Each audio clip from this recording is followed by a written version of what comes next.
नमस्कार मित्रों, स्वागत है आपका हमारे YouTube चैनल अवन थॉट स्टडी पॉइंट पर। हम लोग पढ़ रहे हैं राजस्थान में किसान आंदोलन। आंदोलन करने के कारण क्या होते हैं, किसानों ने आंदोलन क्यों किए, ये मैं आपको हर वीडियो के अंदर बताता हुआ आ रहा हूँ कि अधिक लाग बाग बढ़ जाना। पहला, अधिक लाग बाग बढ़ जाना। दूसरा, किसानों के जो रीति रिवाज है उनके अंदर हस्तक्षेप करना। इस कारण किसानों ने जो है वो आंदोलन किए और उन्हीं आंदोलन के अंतर्गत आज हम पढ़ेंगे भरतपुर किसान आंदोलन के बारे में। अलवर भरतपुर के मेव मेव जाति जो थी, जो हिंदुओं से मुस्लिम बने थे, उनको मेव कहा जाता था।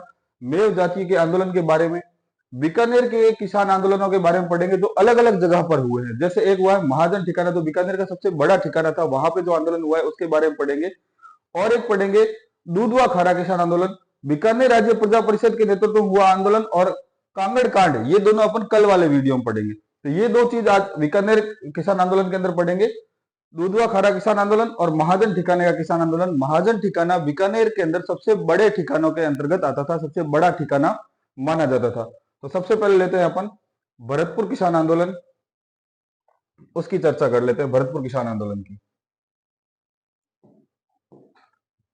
देखो, भरतपुर किसान आंदोलन, भरतपुर राज्य में किसानों की दशा अच्छी थी। वैसे अगर देखा जाए कि भरतपुर जो है वो जाटों के अंतर्गत रियासत आती थी। सूरजमल जाट द्वारा भरतपुर राज्य की स्थापना की गई। वहां एक किला बनाया गया जिसे लोहागढ़ दुर्ग के नाम से जाना जाता है। वहां पर किसानों की स्थिति बहुत अच्छी थी। भरतपुर में ध्यान रखना, 95% भूमि सीधे राज्य के नियंत्रण में आती थी, डायरेक्ट राजा के नियंत्रण में थी। 95% भूमि, वहां सामंत प्रथा कम थी।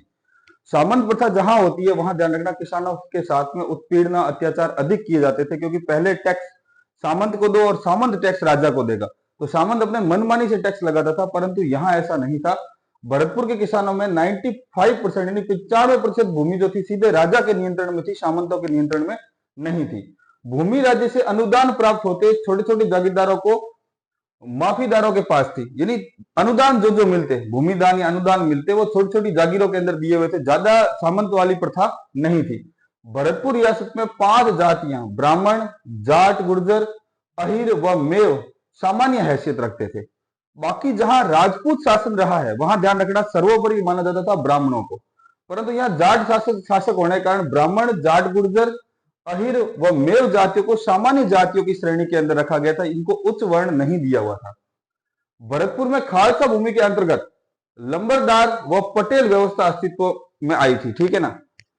खालसा भूमि क्या होती है कि ऐसी भूमि जिस पर सीधा का सीधा राज्य का नियंत्रण होता है, उस भूमि को खालसा भूमि माना जाता है।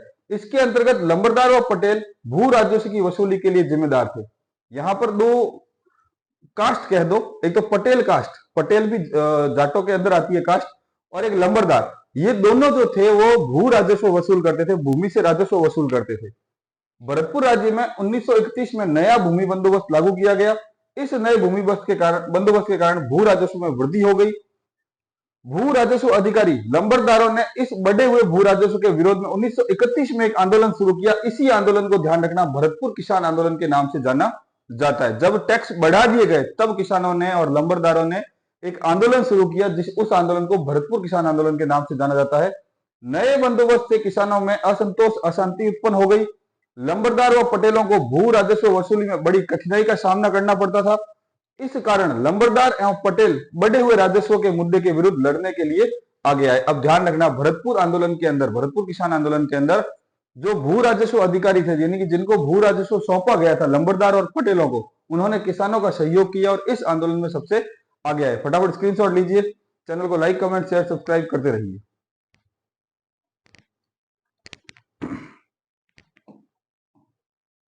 आगे चलते हैं, आगे की स्लाइड में।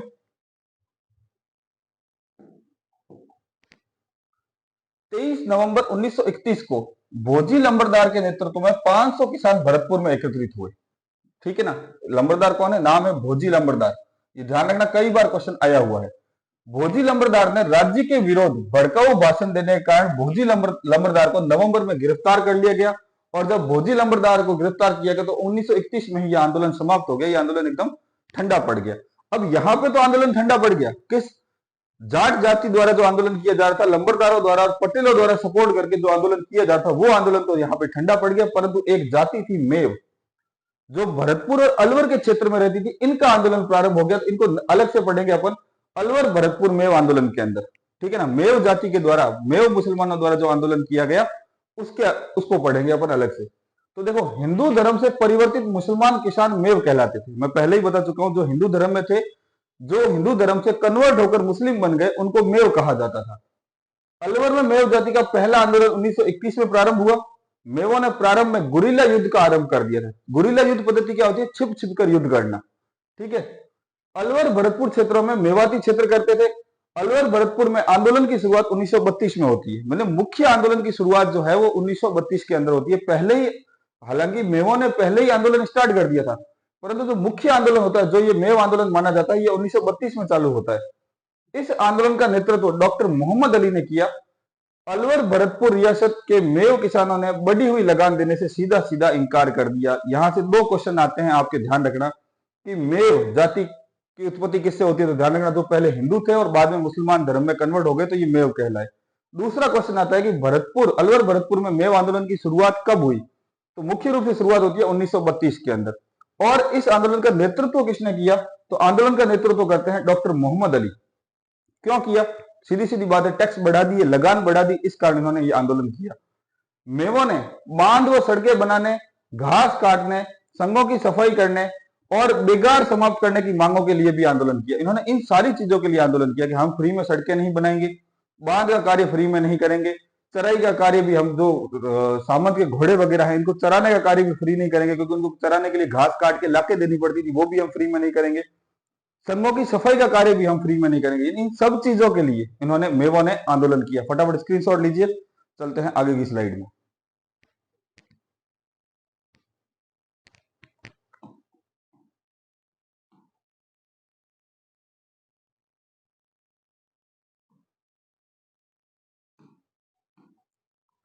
देखो, अलवर के मेव किसान आंदोलन का नेतृत्व गुड़गांव के मेव नेता चौधरी यासीन खान द्वारा किया गया।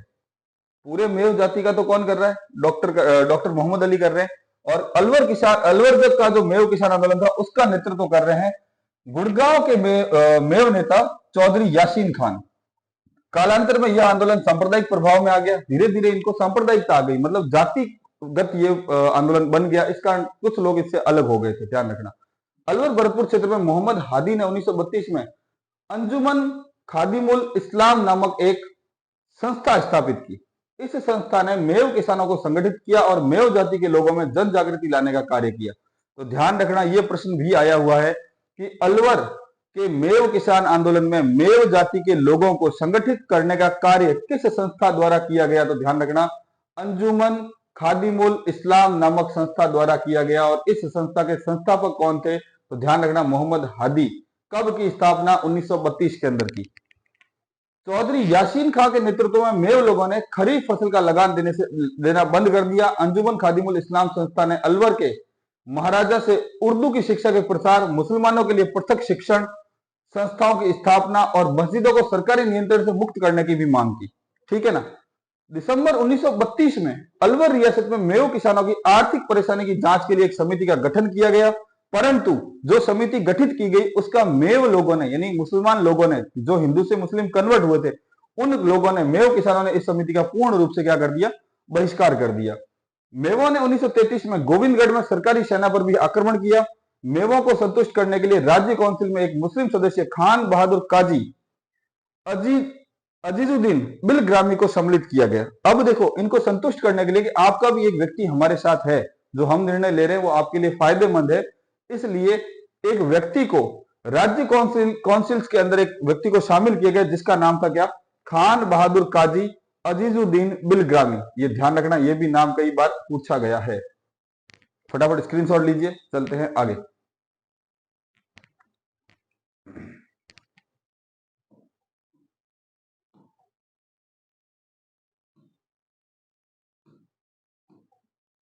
देखो, खान बहादुर काजी अजीजुद्दीन बिलग्रामी को सम्मिलित करने के बाद भी यह आंदोलन खत्म नहीं हुआ, बल्कि और ज्यादा उग्र हो गया। क्यों उग्र हो गया? क्योंकि ये जो व्यक्ति था खान बहादुर काजी अजीजुद्दीन बिलग्रामी, ये भड़काऊ भाषण देता था जनता को, और भड़काऊ भाषण देने के कारण जो मेव जाति थी वो उग्र रूप धारण कर लेती है।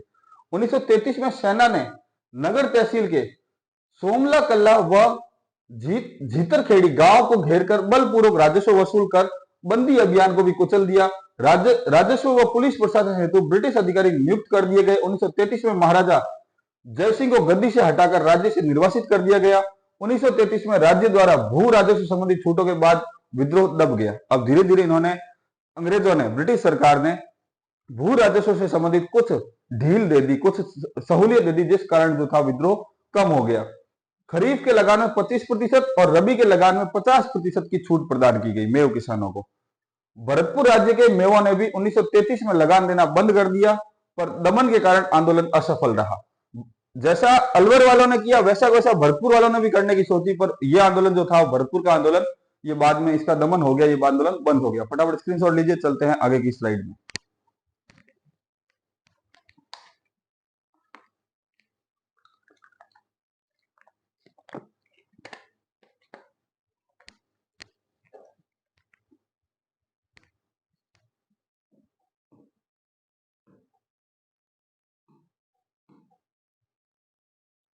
बाद में ध्यान रखना, 33 के बाद में 1934 में मेवों को सुविधा देने के उद्देश्य से सरकार द्वारा अजीजुद्दीन बिलग्रामी की अध्यक्षता में एक समिति का गठन किया गया। वापस अजीजुद्दीन बिलग्रामी को लाया जाता है।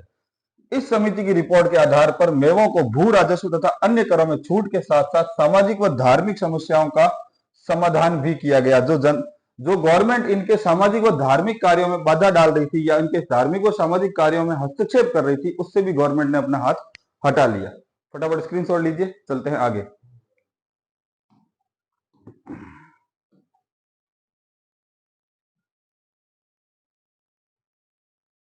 आगे मुख्य पढ़ते हैं, एक ध्यान रखना, बीकानेर किसान आंदोलन। बीकानेर किसान आंदोलन जो था बीकानेर शहर के आसपास, बीकानेर नगर के आसपास तथा बीकानेर के प्रमुख ठिकानों के अंदर भी हुआ।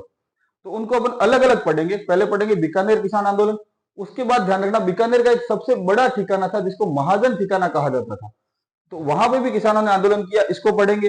फिर पढ़ेंगे अपन दूधवा खारा किसान आंदोलन, इसको भी अपन आज पढ़ेंगे। इन दो को अपन कल पढ़ेंगे, ठीक है ना। तो आज ये दो क्लियर कर लेते हैं, ये दो अपन कल क्लियर करेंगे।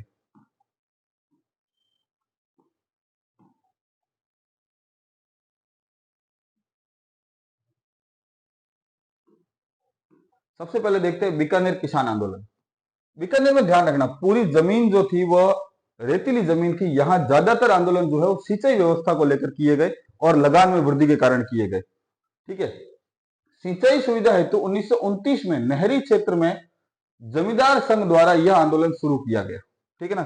सबसे पहले कब स्टार्ट किया गया? 1929 में नहरी क्षेत्र में, बीकानेर का जो नहरी भाग था जो गंगानगर के पास में टच होता था, उस भाग में जमींदार संघ द्वारा यह आंदोलन स्टार्ट किया गया, जिसको बीकानेर किसान आंदोलन के नाम से जाना जाता है। सरकार द्वारा किसानों से पूर्ण अभियान सिंचाई कर, यानी पूर्ण अभियान यानी सिंचाई कर वसूल किया जा रहा था, लेकिन पूर्ण जल उपलब्ध नहीं करवाया जा रहा था। 19 अप्रैल 1929 में जमींदार एसोसिएशन का गठन किया गया। दरबार सिंह को जमींदार एसोसिएशन का अध्यक्ष नियुक्त किया गया। इस जमींदार एसोसिएशन संगठन के निर्माण के साथ ही क्षेत्र के किसानों ने आंदोलन किया था। सबसे पहले 10 मई 1929 को श्री गंगानगर में आयोजित जमींदार एसोसिएशन की बैठक में अपनी समस्याओं का एक मांग पत्र तैयार किया। तो फटाफट इसको वापस देखिए एक बार, क्योंकि इसमें से कई प्रश्न उठ के आते हैं। बीकानेर किसान आंदोलन हुआ वो किस क्षेत्र में हुआ? तो बीकानेर किसान आंदोलन ध्यान रखना नहरी क्षेत्र में हुआ, जहां पर सिंचाई सुविधा उपलब्ध थी। तो नहरी क्षेत्र कौन सा वाला भाग है? तो ध्यान रखना श्री गंगानगर के पास वाला,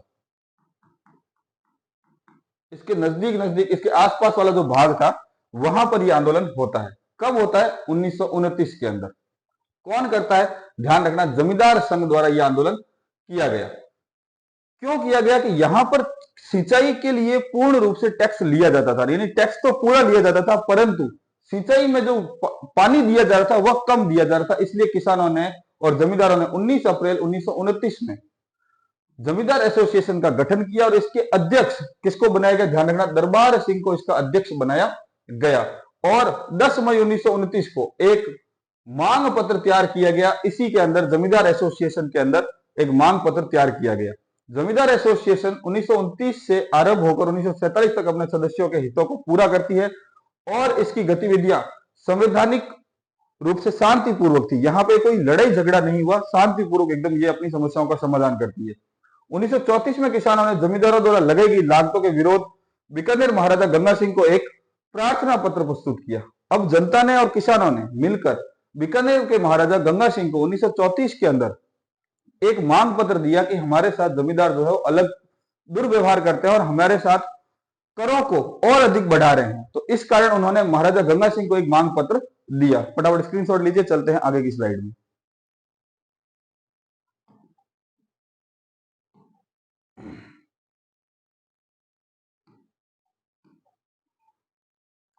प्रार्थना पत्र में क्या निवेदन किया कि जब तक उनकी मांगों को नहीं माना जाएगा तब तक वो लगान नहीं देंगे। वो जमींदारों को क्या नहीं देंगे? लगान नहीं देंगे। मांग पत्र के आधार पर 1934 में जाट किसानों ने लगान देना या लाग देना बंद कर दिया। यहां लागा लिखा हुआ है, लाग देना बंद कर दिया। ठीक है, महाराजा गंगा सिंह ने लगान नहीं देने का घोर अपराध घोषित कर दिया और इस अपराध की जमानत भी नहीं दी जा सकती थी। महाराजा जब किसानों ने, जाट किसानों ने 1934 के अंदर अपनी लाग देना बंद कर दिया, तब महाराजा गंगा सिंह ने लगान नहीं देने को एक बहुत ही बड़ा अपराध माना और ये ऐसा अपराध था जिसकी कोई जमानत भी नहीं थी। जो व्यक्ति लगान नहीं देगा उसको गिरफ्तार किया जाएगा और उसकी जमानत नहीं हो सकती थी। दमन चक्र चलाकर किसानों की निजी संपत्ति भी जब्त कर ली गई। 1937 में उदासर के किसानों के समर्थन में बीकानेर प्रजामंडल ने आवाज उठाई और बेगार को समाप्त करने की मांग की। बेगार क्या होता है? यहां पर ये एक शब्द आया हुआ, ध्यान रखना, बेगार। बिना पारितोषिक के यानी बिना मेहनताना दिए किसानों के द्वारा कार्य करवाने की पद्धति को क्या कहते हैं? बेगार कहते हैं। किसानों को पैसे नहीं दिए जाते पर उनसे कार्य करवाया जाता था, इस प्रथा को कहा जाता था बेगार प्रथा। किसान आंदोलन की शुरुआत सर्वप्रथम 1937 में उदासर के किसानों ने की थी। ध्यान रखना, स्टार्टिंग कब हो रही है? 1937 के अंदर। और कब कौन कर रहे हैं? उदासर के किसान कर रहे हैं किसान आंदोलन की शुरुआत। फटाफट स्क्रीनशॉट लीजिए, चलते हैं आगे की स्लाइड में।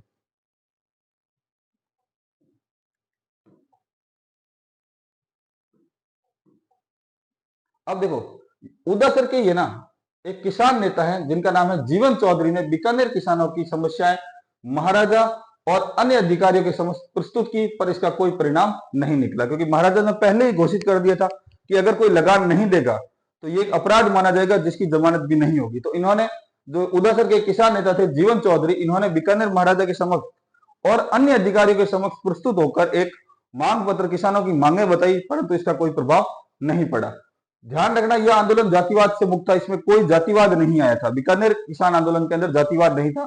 जागीरदार लगभग 37 प्रकार के लागबाग किसानों से लेते थे। बीकानेर में मूल रूप से लागबाग व बेगार के विरोध में किसान आंदोलन प्रारंभ हुआ था। बीकानेर के किसान आंदोलन की 68.7% भूमि सामंतों के अधिकार में थी, जिन्हें ठिकाना अथवा जागीर कहा जाता था। ध्यान रखना, भरतपुर के अंदर अपने पहले पढ़ा, भरतपुर में 95% भूमि जो थी सीधे राज्य के पास थी। तो सामंतों के पास कितनी भूमि थी? 5%। इसलिए किसानों को यहां पे कोई अड़चन नहीं थी लगान देने वाली। परंतु बीकानेर के अंदर ध्यान रखना क्या है, 68.7% भूमि जो है सामंतों के पास है, यानी आधी से ज्यादा भूमि सामंतों के पास है। इस कारण यहां पर किसानों ने आंदोलन किया सामंतों से परेशान होकर। फटाफट स्क्रीनशॉट लीजिए, चलते हैं आगे की स्लाइड में।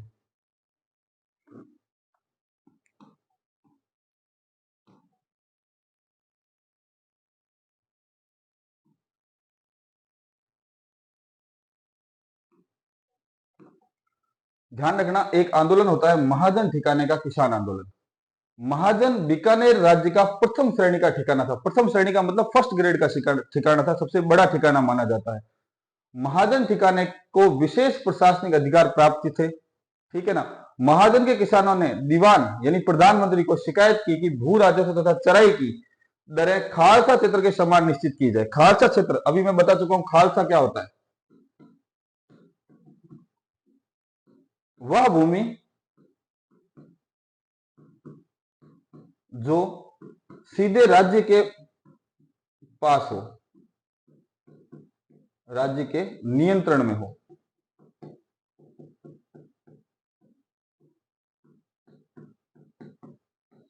उसको कहा जाता है खालसा। तो किसानों ने क्या मांग की? किसानों ने वहां के दीवान से मांग की कि यहाँ की जो भू राजस्व प्रणाली है और चराई जो टैक्स लगता है वो जैसा खालसा भूमि में लगता है वैसा ही हमारे लगाया जाए, इससे ज्यादा नहीं लगाया जाए, इससे ज्यादा हम नहीं दे पाएंगे। किसानों की समस्या के संदर्भ में बीकानेर राज्य की ओर से कोई विशेष प्रगति नहीं हुई। बीकानेर सरकार ने बकाया राशि में छूट की घोषणा भी की। इस कारण दिसंबर 1942 के अंत में महाजन ठिकाने का किसान आंदोलन शांत हो गया लगभग, ठीक है ना। स्टार्ट होता है और थोड़े ही टाइम बाद में, साल भर बाद में शांत हो जाता है। क्यों हो जाता है? क्योंकि ध्यान रखना, ये बीकानेर का प्रथम श्रेणी का ठिकाना था। प्रथम श्रेणी का मतलब है जहां से सबसे ज्यादा टैक्स मिल रहा है अपने को, और टैक्स ज्यादा मिल रहा है इसलिए प्रथम श्रेणी का ठिकाना है। इन लोगों ने अपनी मांग उठाई। पहले तो इनकी मांगों को नहीं माना गया और बाद में 1942 के अंदर इनको छूट दे दी गई, और छूट देने के कारण ये जो महाजन ठिकाने का आंदोलन था ये शांत हो गया। फटाफट स्क्रीनशॉट लीजिए, चलते हैं अगली स्लाइड में। साथ ही साथ चैनल को लाइक, कमेंट, शेयर, सब्सक्राइब करते रहिए।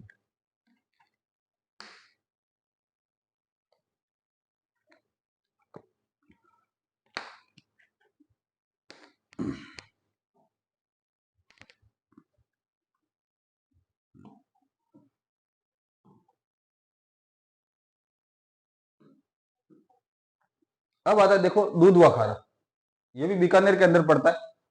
दूधवा खारा किसान आंदोलन बीकानेर रियासत में ही चलाया गया। वर्तमान में ये ध्यान रखना, दूधवा खारा जो गांव है, ये जगह जो है वो चूरू जिले में स्थित है। दूधवा खारा के जागीरदार सूरजमल के अत्याचार के विरोध में हनुमान सिंह और मगाराम वेद के नेतृत्व में यह आंदोलन चलाया गया। एक जागीरदार था जिसका नाम था सूरजमल। वह जनता के ऊपर बहुत अत्याचार करता था। टैक्स बढ़ाने के साथ साथ ध्यान रखना, अत्याचार करना भी एक तरह से किसानों को उत्पीड़ना देने जैसा माना जाता था, और ये जनता के ऊपर बहुत अत्याचार करता था। इसके विरोध में ध्यान रखना दो व्यक्ति हैं, एक है हनुमान सिंह और एक है मघाराम वेद। इन दोनों के नेतृत्व में आंदोलन किया गया। सूरजमल ने हनुमान सिंह को अनूपगढ़ किले के अंदर कैद कर लिया। हनुमान सिंह ने अनूपगढ़ किले में 65 दिनों तक भूख हड़ताल की। 1944 में यहाँ के जागीरदारों ने बकाया राशि के भुगतान का बहाना कर अनेक किसानों से उनकी जोत से बेदखल कर दिया। उनकी जोत यानी कि उनके खेतों से उनको बेदखल कर दिया। जोत का मतलब है हल भूमि, तो उस हल भूमि से इनको क्या कर दिया? बेदखल कर दिया। जहां पर ये अपने खेत जोतते थे उस भूमि से बेदखल कर दिया। फटाफट स्क्रीनशॉट लीजिए, चलते हैं आगे।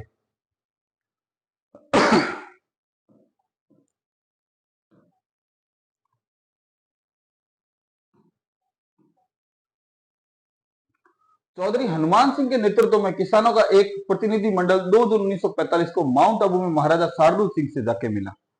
ठीक है, कौन मिलते हैं? चौधरी हनुमान सिंह। हनुमान सिंह को रतनगढ़ में गिरफ्तार कर उनके विरुद्ध राजद्रोह का मुकदमा चलाया गया। 4 जनवरी 1948 को उन्हें जेल से रिहा कर दिया गया। बीकानेर के किसान आंदोलन के इतिहास में दूधवा खारा का किसान आंदोलन सबसे अधिक महत्वपूर्ण और निर्णायक माना जाता है। इसका अंत भी निर्णायक ही हुआ। दूधवा खारा आंदोलन में कहीं कहीं कुछ किसी किसी जगह पर महिलाओं ने भी भाग लिया। दूधवा खारा किसान आंदोलन में महिलाओं का नेतृत्व, ध्यान रखना ये नाम पूछा हुआ है, खेतूबाई ने किया था।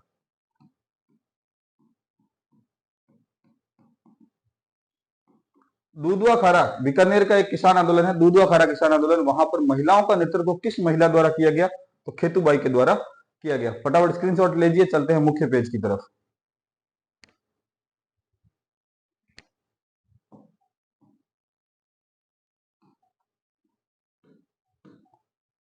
आज हमने भरतपुर किसान आंदोलन के बारे में पढ़ा, अलवर भरतपुर मेव आंदोलन के बारे में पढ़ा, मेव जाति कहां से आई इसके बारे में पढ़ा, बीकानेर किसान आंदोलन के बारे में पढ़ा, और बीकानेर के एक ठिकाना महाजन ठिकाना और दूधवा खारा, इन 2 किसान आंदोलनों के बारे में पढ़ा। अब बचते हैं बीकानेर के 2 और आंदोलन।